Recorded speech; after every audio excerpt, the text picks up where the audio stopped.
getting rid of the Lee Sin and Olaf, hoping that they put Mlxg onto a tank, even the reasonably fast ones, but no, he still goes for a fighter. The Xin Zhao is here to try to match up with that. And second time we've seen the Xin Zhao this tournament trying to attack strong jungles. That was into Olaf. Now we see it against the Graves in this particular game. Mujin playing it earlier this tournament in a loss. Let's see how Mlxg does. He played this in the LPL a couple of times. We might just get the Janna plus Ashe bot lane from FlashWolves that worked very well last time. Oh, they're actually going for Soraka. They want that advantage over the Karma here. Soraka was so good first day, and then she just completely disappeared. And it's several globals now for FlashWolves. Gangplank and Soraka, both from 6 onwards, can affect any fight anywhere on the map. And we'll see if a split push ends up being a really big deal because of that. Gotta say, it plays into the Ornn once again because of the ability to actually get to the back line with some CC threat. We'll see what the decision will be here. On paper, a self-counter pick, but you can potentially get the all-in lane, whether you go for the Grasp or into the Unsealed Spellbook Ignite. So the self-counter pick, but what it provides against the Soraka and the backline threat, because disarray around the very squishy core of FlashWolves. There is no tank on the blue side. It's gonna be so fun to look at this game here in the early game. FlashWolves with their Graves, which become a priority pick for a lot of teams because of how strong you are in the early game and how effective you are at invading and fighting around these walls in the jungle. But as we been massive in his own right. Here we are, 30 seconds in. First place tiebreaker. Hard to imagine this level 1 isn't action-packed. We already see Ming and Mlxg rushing into lane to try to get as much information as possible. Both these junglers looking for a nice start. It's always the same we see with the Graves. You walk in and you want to get a ward on red buff. Mujin is actually starting with the sweeper in case he needs to deny any vision away from the enemy team. On his side though, it is kind of just Hanabi who can actually ward the red buff, and you see Let Me is sitting ready. I'm actually so glad we've had a lot of these different level 1s during the tournament, because sometimes you just end up not having anything to talk about for a couple of minutes. Here it's like, oh, where did they move in? Do they ward the red buff or not? When do they do it? And this time, it is Hanabi's turn to do it. 2018 meta certainly has been passive at this point. The ward was placed in a different spot than you might have expected, but will eventually be spotted out. That's why he started sweeper. Yeah, sweeper duration there. The moment he saw the sweeper, that's why the ward was placed in a different spot than usual, but still cleared out by the Graves. So trading damage back and forth. Mlxg just going to go for the solo on the blue buff. They know about it, but it's not going to matter as Uzi and Ming get the early pressure. Hanabi, she pushed out a tri-brush, but yeah, okay, grits his teeth and survives Let Me. This is the this time around going to be Klepto on the Gangplank. You typically see Grasp in the hard matchups you want to survive. Also here, Freak want to go straight down to the bot lane, because what's happening here is that Ming and Uzi wanted to be in lane instantly level 1, so they could act getting some control in case Mlxg needs to invade the enemy bot side jungle. For now, he is just doing his own Raptor camp, or Wolf camp, sorry, while Mujin is stealing away the Raptors. So the Graves gets his preferred start, take away enemy camps on top side, and now he has plenty of time to go down bot lane, so Mlxg is set behind. 2017 Worlds meta of rushing to the second brush in the bot lane and making sure no one was camping it to get in position to prime the minions and get the roll onto level 2, and thus the pushing advantage. Mlxg making the smart choice, knowing and actually seeing where Graves is going. He's going to go for the scuttle real quick first, but he might have license to grab the blue buff away and manage to split the jungle. This time around, sort of cross-shaped jungling. It's vertical for the Graves, and wow, Mlxg looking to make top lane hell. This man has never needed level 3, Deficio. He loves his level 2 ganks. He has to charge. Especially. Yeah, he's got the knockup, he's got a quick slow. Gonna be landing that third auto attack. No, an early flash. Hanabi wanted to not be killed off, but it's still summoned her down. Another advantage about the Xin Zhao pick here is the early gank potential for him, but it does mean he's not stealing away any camps from Mujin, and Mujin has grabbed another Raptor camp. He's grabbed his own red buff, will now get all 3 camps on top side. Mlxg, this is kind of what he's known for. He likes to go for these extremely risky plays, and if you don't expect it and you end up dying to it, he looks fantastic. He's a gambler. He loves to opt into some of these paths that you just never would have. He never tries to min-max like most people do when it comes to farm. Does give up a blue buff refresh, but still finds level 3 and still going to try to be powering through his jungle and then looking for some of those games. Just getting his farm up and everything else. Of course, that scuttle was taken. And the quick reset means Challenging Smite is in the inventory of Mlxg now, so he's in a decent spot, but only has Gromp to kill before those Raptors respawn in about 40 seconds. Now it's Mujin's turn to walk top side. I think maybe expecting something cheeky out of the fact that Hanabi is shoving so hard right now. Sneak into the second brush going to be possible for Graves here. Yeah, normally just here to provide safety and counter gang potential, but if Let Me goes for an all-in, there's a chance. They've got 2 slows onto him. The chase in is there. He's going to have to flash away, so a trade of summoners finally. Hanabi no longer so afraid of this top side. Mlxg gets to push the wave out as well. Meanwhile, bot lane. And the flash forward, the Ignite Design is going to take the Qs, and that's going to be Sword Art blocking it up with Barrier on. Keeps Betty alive.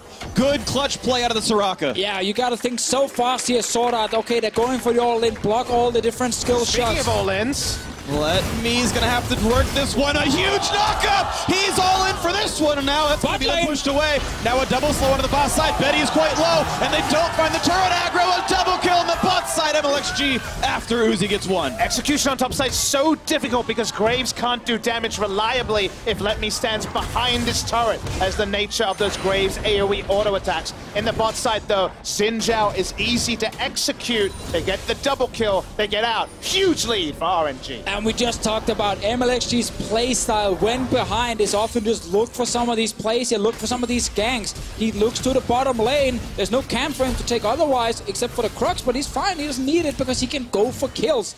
He was spotted on the Hawk shot, but there really wasn't many options. They actually got a redemption. We didn't see that off screen coming from the mid lane. Thank you, Zoe. But the moment that the wave was grouped, there's no exit from Betty, no summoners left up to contest this. Very nicely done by RNG. And I really don't like that they walked so far from the turret. Xin Zhao got to pull aggro and walk out of it so quickly. I think you have to assume you go for a trade kill there, make them take aggro in melee range and go for that Soraka silence and root. Well, right now, this draft, this plan for FlashWolves is kind of falling apart, and we're only 6 minutes into the game. They wanted the Soraka bot lane against Karma. They grabbed the Ashe for Betty. Look at the CS. Almost down 20 CS, 22 to be precise here. Uzi is just sitting behind the minion wave, poking them, and yeah, they can get a bit of vision in the enemy jungle. Do not fully spot Mlxg.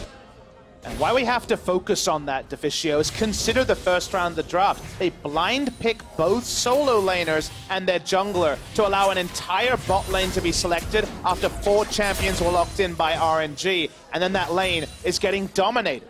The draft and the play by RNG, FlashWolves really needed to make this double range lane work, but the moment that you add in the Ashe, it was going to get difficult to actually win 2v2, and the jungler just kind of ended the trading phase. It's clearly just so hard to win these lanes against Uzi and Ming, and it's also the second game in a row where we see Ming flash forward on this support, aggressive, looking for 2v2 kills. It forced Betty and Sword Art back onto the turret. Got a couple of summoners, and that allowed Mlxg, despite being down a level, to show up and then execute the tower dive. Great start from RNG. They're once again reacting so fast to what's happening on the map. Oh, and this turret is so low already, only 7 minutes into the game. Anytime Xin Zhao shows up, they can dive and knock it down. Even the 2-on-2, it might simply be enough. This is huge advantage out of that bot side right now, and FlashWolves have yet to find their answer. A comp that is so hard to play from behind. They're all squishy. This could be absolutely massive for RNG. Take that first seed and send a message on this win. Big change in pace for Maple. Very early QSS, even before a lost chapter, so he can have lane presence post 6 if they don't have vision of the enemy jungle. 7 minutes into the game, we're already going to see the gold. It's going to be solo gold on Uzi. It always is. Uzi getting bigger and bigger. Look at this, a 2,000 gold lead. I mean, he's more than double Betty's money right now. It's actually ludicrous how far ahead Uzi is right now. Of course, the ganks help. First turret, all the farm, 39 to 75. It's almost double the CS on top of this one. This is probably the biggest mismatch I've seen all MSI. Yeah, and he's already playing an AD carry that will be fantastic in the mid game on its own. Now you're so far ahead of the enemy AD carry who's stacking crit items. It's going to be insane how much Uzi can do once he gets his 2 items, and he's going to get them quick. Everything FlashWolves prioritized has been turned against them, with the bot lane losing so handedly. The game may not be decided, but if RNG continue on this pace, making controlled aggression plays that didn't look likely 4 days ago, they will be our first seed team in MSI. Royal never give up. What a great run they've had so far into this. Now looking for Mlxg the flash. They've got the open. They've got all of the damage they could possibly need. Mlxg getting the kill on this. And he's here to make sure Uzi says, I might want that red buff. Fighting the top side as Let Me pushes back Hanabi as well. Talked about this in Champ Select. When you have level 6 from your Mlxg with the ulti, and then you add in a champ like Xin Zhao, there's a lot of damage coming against a lot of squishy champs, and all Zhao needed to do was just flash forward and click R, and then Mlxg could finish the job. And that time it needs 2 flashes. If you can keep pushing this vision forward and you face check a Xin Zhao, he can start with his Q and have his audacious charge up for the gap close. He can do the work himself as well. Full damage expected out of Mlxg, and RNG still pushing on the bot side. Oh, another dive. Oh, Hanabi. He's got a trinket ward. He smells this, and now he's got to run. Ooh, nice job getting rid of the barrel. Mlxg, will he go for the slow? Yes, but now right in front of Graves. Underneath the turret, 2 versus 3. They've got the burst damage. They should be able to take him out, and he oversteps himself. But Maple will not find the Drowsy. That bubble will not get his target. Well, not anything more to pick up. At least one sighting of Mlxg before this game is over. Went for the super aggressive dive at 9 minutes into the game with multiple people off the map and not showing. That one was That's when you're confident in your lead. Uzi and Ming sadly could not really help him once everyone ended up showing up from FlashWolves' side, but that is the first kill for them. They are very far away from getting anything else on the bottom side, and most importantly for RNG, who is he still farming? He's going to hit 100 CS very soon. Yeah, this wave is going to be it. Nope, just kidding. He's going to back off. So get that later on in the game, but we can watch this dive again. And Mlxg, I want to see when he notices. I mean, Hanabi shows that he knows by starting to walk away earlier than ever. Teleport comes through from the mid laner, and yeah, that one was optimistic by Mlxg. Can't completely blame him, but you're right. Graves is suddenly right there. And yeah, you take a lot of risks, and sometimes they do, of course, backfire. Blue buff will be handed over to the FlashWolves mid. Maple gets that one without any worries. And to be fair, Mlxg did trade his life for a TP. A full cooldown teleport now from Maple, so he will definitely call it worth. And I mean, generally, if you can trade 1 kill for a TP, you're going to take that. Like, you don't mind your jungler dying then. Yeah, so we can play run that power spike. Of course, that timing. When he's making fun of junglers, Papa Smithy doesn't seem to agree, by the way. I think TP for a kill? Yeah, you're definitely taking it. Can be debatable. I would generally take the kill, but you know what, Officio? You played in the EULCS. I didn't. I'll take reasons that the game might slow down for RNG for 500, because it felt like anything else they did, they would have he flashed onto it! He's dead! He's so dead! He's gone! Mugen gets the kill. Did he just flash in place? Yeah. Yeah? Let's not dwell on it. That one is not worth it. But he got the arrow on cooldown. That's worth it, right, Officio? Yeah, sure, same cooldown, of course. Rift L getting started, guys. Focus on the game, that's important. But these are the picks that FlashWolves need to get back in, though. These long-range ultimates and the stuns. And we talked about his Ashe last game when he was up against the Tom Kent. He was up against Yasuo when these arrows are going to be hard to land. This time around, other than Malzahar, there's only good targets for an Ashe arrow. You can chase down those targets. So these kinds of picks are what FlashWolves need. Long-range bubbles from Maple, arrows from Betty, and those double global ultimates of Hanabi and Sword Art. Let's see if they can make this happen. Nice pickup there. The Raptors went over on the blue side. Lemmy continues to build for lane. He's got an Iceborne Gauntlet to keep the trading decent against the Gangplank, keep him honest. Mlxg top side to help Uzi. They want to make a second turret here, RNG. Won't get it just yet, though. There's not quite that same threat of dive. Sword Art still has Wish and Barrier, and Betty's got Heal. Difficult to kill these champions sometimes. Still, Uzi is safe and he can get some damage. Doesn't mind to take one auto attack on a shield on him. Uzi is so far ahead in terms of items. Betty just sitting on that Warhammer. We do have Mabel moving around. There's no wards behind RNG, but they don't really need to worry too much. It's only GP that can TP in, and Let Me can match that. Same for Xiaohu. And I got to mention that RNG have much less control around the river than you might expect with the lead they have. With Malzahar able to roam through, usually you want to get wards either aggressively or down the river with control wards to stop there from being any collapse from the FlashWolves when you try to take the secondary turret. The FlashWolves are able to pretty happily roam through.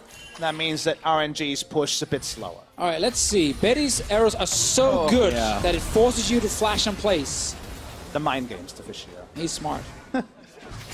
Unless he was being so selfless, he's like, Uzi, you can save your arcane shift. I'll take the arrow. Save your mana, my friend. Save your mana. For Uzi.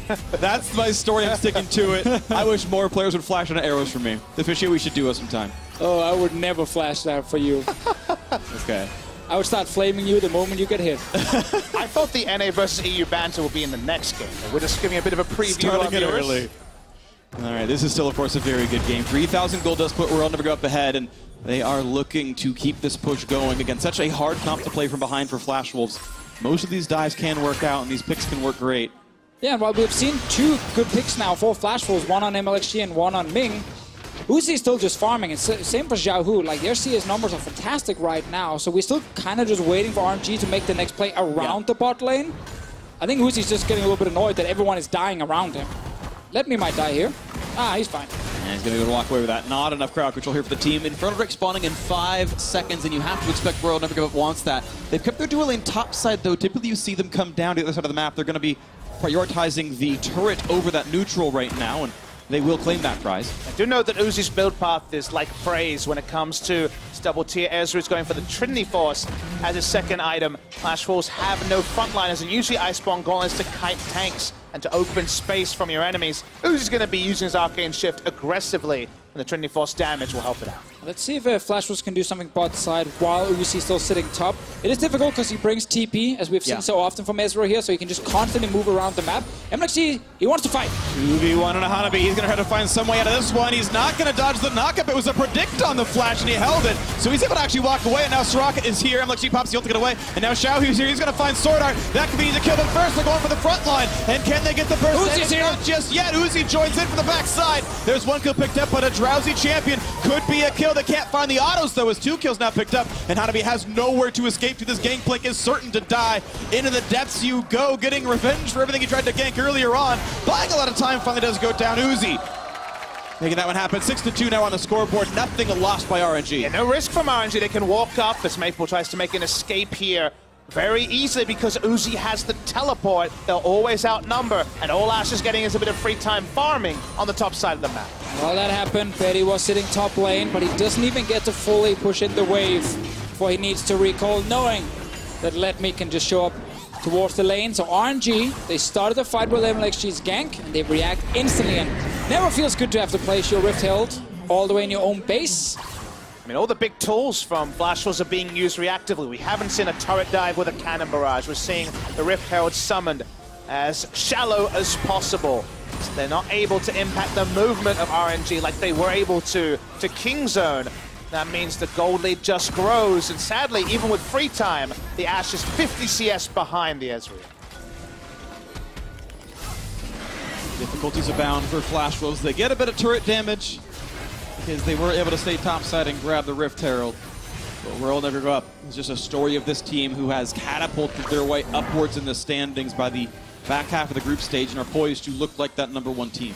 It just feels like TP Ezreal is the dream for Uzi, because if I have one criticism for RNG, it's that their 1-3-1 setups are often, how can we get Uzi the most farm? With the teleport, he can instantly collapse himself and go for that farm, and so we go. And they're going to collapse onto the mid lane. There's the knock-up. The kill comes in. Mlxg grabs it for 300 gold. Betty low on health and Sword Art, a brush from death as well. 6,000 gold ahead. Roll Never Up staying in the mid lane for a little bit longer, grabbing that farm. They have control of the side of the map. Top lane, there's a wave on the turret as well. They're going to wait for the next wave mid and go for this turret here. They have control over everything, and they have such a good composition to keep forcing fights. Let Me gets the Ornn again, and he can start the engages here. Zhao comes in from the flank, times it with the Ornn ulti, and then there's nothing you can do as FlashWolves because you're just locked in place. Nice try by Maple. Only tags a minion here. Looking for a little bit of burst, but Uzi answered that back so cleanly with the Q.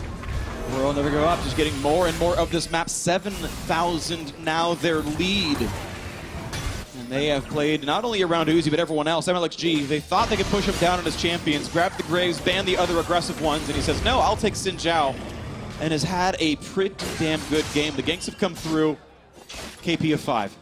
And really is a fantastic story for RNG this split. Like, it was a very rough regular season, entering the playoffs as one of the lowest seeds, but then made it all the way through to the final. And now we get to see here at MSI, they've really figured out what kind of drafts they want to play. Ornn, Malzahar, big picks for them, and of course Uzi wins every single lane with Ming at the moment. Definitely been on fire outside of that first Team Liquid game, and then we get to games like this where this momentum-based draft from Flash was really honestly predicated on Mujin being able to dictate to Mlxg. But the farthest point away from that, being able to make positive moves is one Ash Arrow burst. The Ash Arrow doesn't work, the game plan kind of falls apart, and it feels like RNG decided everything that happens on the Rift. Yeah, so they didn't get to win in the jungle, then maybe down the bot lane with the Ashe Soraka pick. They are kind of hoping that Betty and Sword Art can match or maybe beat Uzi and Ming, but that wasn't even close in this game here. We've now seen a few teams try this, see if they can get a superior matchup on the bottom side and see if they can shut down RNG's bot lane. And Uzi and Ming, they say, nope, we can win every single lane.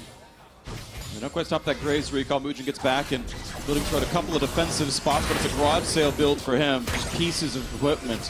Randuin's Omen already done for Mlxg. He will withstand damage easily. They're going to find Nest done once again. Ming walks in to tank it. He's the greatest support.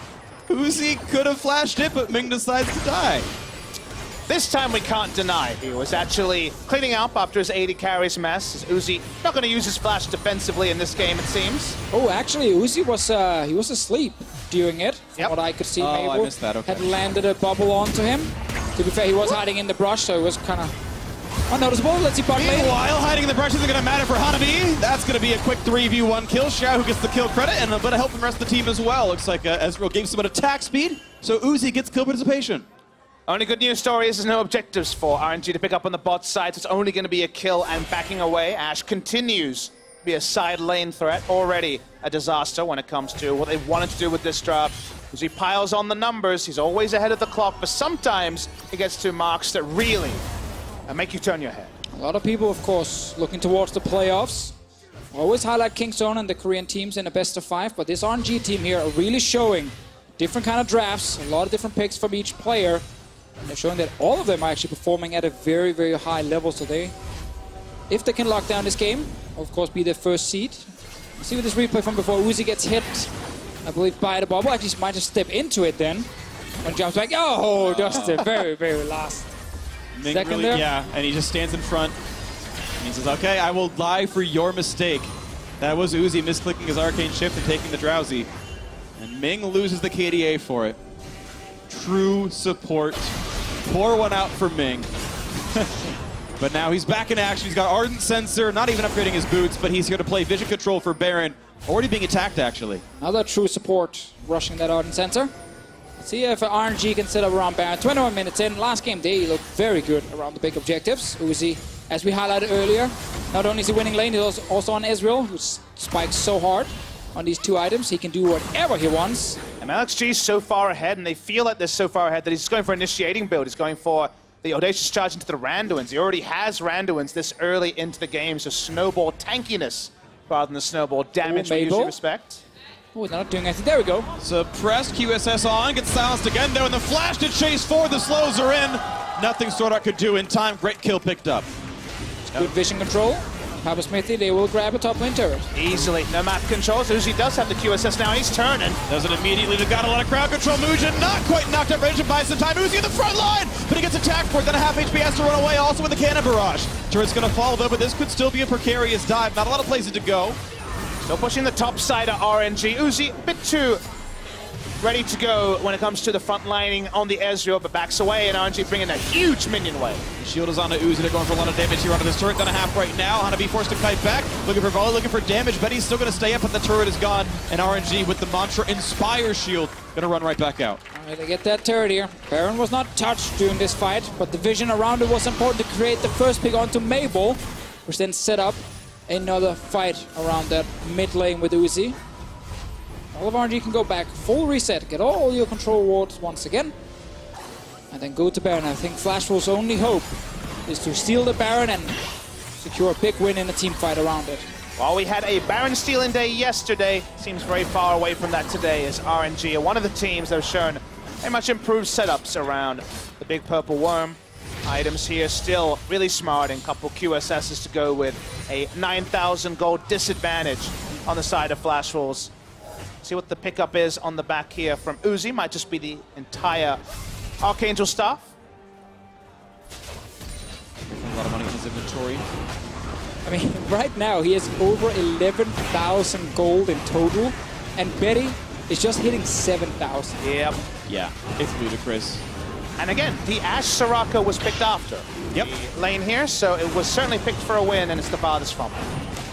Well played. I mean, this is one of the best bot lanes in the world, if not the very best for a reason. And even with counterpick, very few players could ever hope to withstand what Uzi and Ming can do in that bottom lane. They're going to find a Drowsy here. Still has the QSS available this time. And there will not be any follow-through anyway. 4 people on that side of the map. Looking for the next push right now is Royal Never Give Up. do wonder what the learnings is for the next team to face RNG in a best place, specifically on blue side, because the Karma or the Ezreal, which one do you ban? You'd love to ban both, but there's other things. The Karma allows them to be a bit more free with their choices when it comes to the counter pick on the red side. We'll leave off the theoreticals, because it's all about the real stuff right now. Lemmy does not yet sound the horn, but Ghost is in. Also, Shirelius, now comes the attempt at the play. Sword out a bit low, but is he an easy enough target?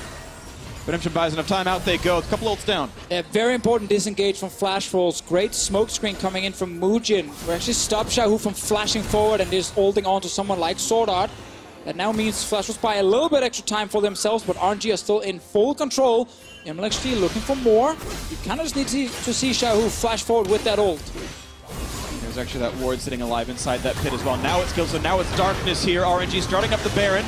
Of course, pretty easy with Malzahar and everyone else, so can FlashWolves face check this? Can they stop it? It's getting burned down so fast. Cannon Barrage actually going to force them back, so a few seconds earned. Also a Drowsy onto Mlxg. Not going to matter. Great disciplined choice by RNG. They know they can pull away and still have pick tools like the Malzahar Flash ulti. Oh, they see him.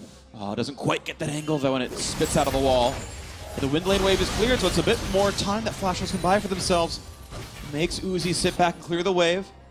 And Maple has to give up this one, as you might have to start playing for this Baron yet again. RNG setting it up continually. Bot lane could also be a problem. Giant wave getting pinged by both teams at the moment. They keep buying a bit of time here with the Ashe, shooting in the Hawk shot to see what's going on. And at this point here, RNG can just rush it down. And they're not going to face check. There's too much threat right now. FlashWolves going to give it away. Need to go for a turret kill. But Baron will be secured. World Never Give Up going to grab that one. And Uziel, oh, they're going to look for the re-engage. Knockup only finds a single one. But is there a follow-through from Xiaohu? Gets the silence. He's going to go for the ulti. Flashes in. And he tries to bait the QSS. Doesn't get that one to happen, but a flash out from Maple. Now looking for the next one. Mujin running out of help. Jumps over the wall. Uzi still in the chase. Jumps right in. He's going to try to find that kill, but Wish buys some time. And they might get one Drowsy. Not just yet. They've got Sword Art. The barrier pop, and the kill comes through. And the back lane going to fall. That's Graves. And everyone else just kind of dropping and running away. Gangplank was the one to actually die. Mujin's still stuck on the wrong side of this fight, though. As when he jumps the wall. Only two will die, but Baron dead means there's so much more for RNG to push. The wave's already here for bot lane. And RNG gallop from all directions looking for kills. They show a lot of respect. They wait out cooldowns. The Baron take was once again immaculate. Mlxg chased away from one inhibitor, but 4 members looking to crack another. And this is definitely a dead inhibitor. 5 seconds on Sword Art, 15 on Hanabi. On that Gangplank in the top side. Base cracked open, 13,000 gold ahead. Uzi just pops the QSS, walks away. He's not going to be a target here. Royal Never Give Up, not going to give up anything. I couldn't find another word. Well, Hanabi, he wanted to find a ward he could TP on, but sadly for him, there is nothing behind RNG, so FlashWolves cannot chase and try and get any sort of advantage for themselves. They are so far down in gold. Luckily for them, they're already locked in playoffs, and this is purely for first place with this tiebreaker, and it's just the Baron getting rushed into a great engage from Lemmy once again on the Ornn. Massive pick for RNG. They come from all directions, a flying V almost. Xiaohu, Mlxg, Uzi all approaching from different angles. That means that Maple has no breathing room to look for paddle stars or look for the trouble bubble. Uzi gets in the front line, and while they don't instantly kill anyone, Letme's unkillable himself, and it just felt like it was inevitable cleanup from RNG. And I am in love with Xiaohu going for the Flash E, trying to bait Quicksilver Sash. Yeah. And Maple just held his nerve. I really thought that was going to be a forced QSS and an ult. It was almost beautiful, even though it didn't mean much. Either way, 2 for 0 plus the inhibitor, still a great fight for Royal. I gotta say, RNG just impressed us so much with the way they're playing, because if we look at this team historically, they've always had very skilled players, but always seem to lack something in the macro part. Like, it'd be very messy games, a lot of fighting happening. But I really feel like, especially here at MSI, we're seeing some really clean games from them. When they get the advantage, they fully understand how to set up for Baron properly, and they're just not giving teams a lot of ways back in the game. And all this set up in half a split. That's when Uzi joined the team after that Chinese New Year holiday. They come in, they develop a very long run in the playoffs, but eventually the champions. You're seeing the fruits of their labor now at MSI. And of course, we'll see more from the labor of both these teams here. FlashWolves will almost inevitably be the #2 seed heading into the knockout stage, the semifinals here at MSI 2018. World Never Give Up with this fight might claim that #1 mistake. They've evaporated one. They're going to look for the second. They've got that a double for Uzi, looking for #3. He's going to find it. Can he get more? As the rest of the team is forced to run out of, he gets rid of some of the minions, but just runs away from his base. Now Maple has an extra flash to burn to get away. The knockup not going to land. That'll let me. And the kill time is going to time out anyway, but they might just get that 4th one anyway. He does. The unofficial Quadra is in. And Gangplank will just run and hide. Nothing to defend. Royal never give up. Make the run through the back half of the group stage. They will claim the #1 seed, crushing FlashWolves under their heel. And they will have their choice of semifinal opponent. And it was pure domination.